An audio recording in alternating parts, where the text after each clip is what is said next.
There are more than a half a dozen columns that are set up for names, so let's start with those columns. The surname field should be used for the deceased surname. All surname entries, wherever they are in the spreadsheet, should be in capitals.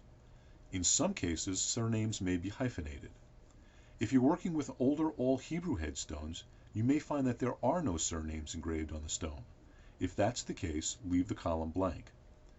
If you have alternate spellings of a name, or you can't decide which spellings of a partially legible record are correct, then enter them all, separated by a space and a forward slash, as you see here. The next line shows a record where a person may have had one original surname, and the source tells us that he was also known by another name. If you have trouble reading a name because you're not sure of one or two letters in a name, you can enter a question mark where the letters would go. And if you're not sure of a series of letters, please place an ellipsis, 3 dots, and the search engine will return matches based on the known characters.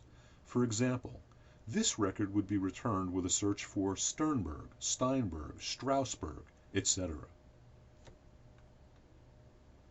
The given name field should include all given and middle names. If the record is for a woman, and you happen to know her maiden name, please enter her maiden name in this column with all capitals, as seen here. You can also enter nicknames next to the given name by using the single quote character as we see on this line. Please do not use the double quote character.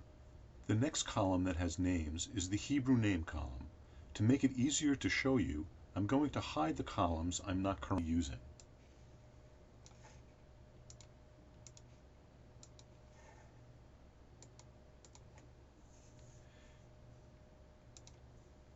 If you have the Hebrew name and can transliterate it, you can enter the entire Hebrew name in this column. If the father is identified as a Kohen or Levi, you can add the appropriate ending to the Hebrew name. We don't impose specific rules for transliteration, so please use what you think is most representative for the records you're working on, so researchers will be able to find your records.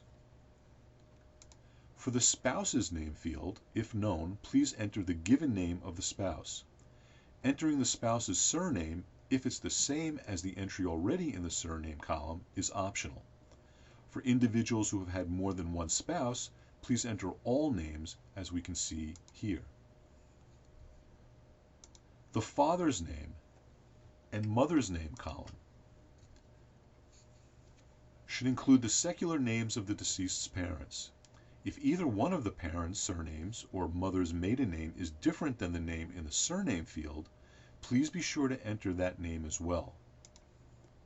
The only other field that may contain names is the comments field. Here you have the flexibility to add any other names and the relationship to the deceased. Here are 2 examples of additional names entered that relate to the record of the deceased. Now let's cover the Other Surnames field.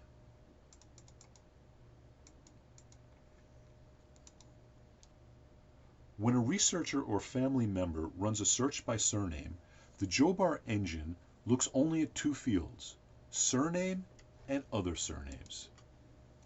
Therefore, any surname that was entered in the given name, spouse's name, mother or father's name, or in the comments columns that differ from the name in the surname column must be added to the Other Surnames column.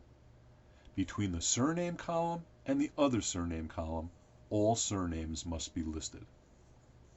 Let's take line 2 for example.